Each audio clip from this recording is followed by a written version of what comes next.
في اللحظة دي الكل نايم والهدوء قاتل، بس في صوت بيهمس جوه عقلك بيقولك افتح واسمع.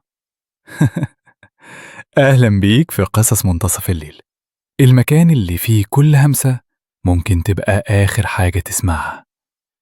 لو مستعد خلي النور مطفي ويلا نبدأ الحكاية. بس اوعى تبص وراك. هيثم أبو رواش 33 سنة، موظف تأمين عايش حياة عادية جدا وبيكره كل اللي ليه علاقة بالرعب، ماشي ورا المنطق ولا بيآمن بالخرافات، لحد ما حصل له اللي لا يتفسر. من 3 شهور نقل لشقة جديدة في الدور العاشر في عمارة قديمة في مدينة نصر.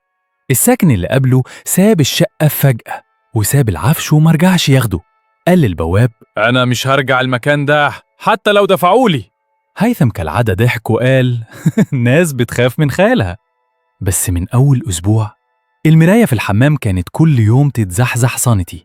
شافها أول مرة قال يمكن غلطة، تاني مرة قال بيتهيألي، بس التالتة بدأ قلبه يدق.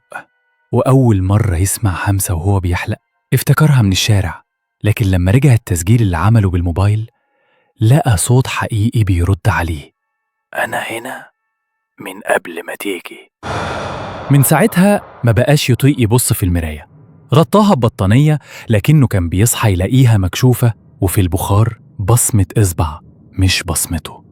وفي ليلة سمع صوت خبطة في الحمام، فتح، مفيش حاجة، بس على المراية كان مكتوب بصباع واضح: ما تتأخرش النهاردة. ولما فعلا اتأخر في الشغل ورجع بعد نص الليل لقى باب شقته مفتوح والنور شغال والمراية بتلمع كأنها بتستناه. راجع الكاميرا اللي ركبها مخصوص، اللقطة كانت صادمة. انعكاسه كان واقف جوه الحمام قبل ما يفتح باب الشقة. بعدها بيومين اختفى بدون أثر، مفيش كسر، مفيش مقاومة، بس على بخار المراية كانت الجملة دي متكررة: كل اللي بيشوفني بيبقى مكاني. هيثم محدش لقاه، بس الناس اللي دخلت الشقة بعده قالوا إنهم لما بصوا في المراية شافوا وش غريب واقف وراهم، وش ما كانش ليهم ولا لهيثم. لو قلبك لسه ثابت ولسه بتسمعني بعد كل ده، فشكلك مستعد تبص في المراية تاني. دوس لايك واشترك فوراً لو شايف إنك تقدر تكمل السلسلة.